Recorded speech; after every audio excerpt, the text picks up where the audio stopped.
Hello, in this video I'm going to explain how to find serial and version numbers in OpenText LiquidOffice. On the main login screen for LiquidOffice, you can see the version and build numbers below the login and reset buttons. To find the serial number, the user has to log in. After logging in the right-hand corner of the window is a small icon that looks like a folder. Click on the down arrow to view the drop-down menu.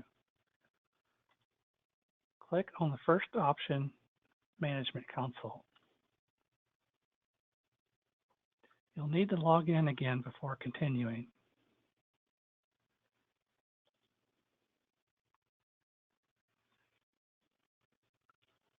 On the left-hand side of the window, double-click Servers, then click System Info. At the top of the box, you'll see a small icon that looks like a certificate. Click on the icon, displays a window with the licensing info. Scroll down to the bottom of the list, you can find the serial number.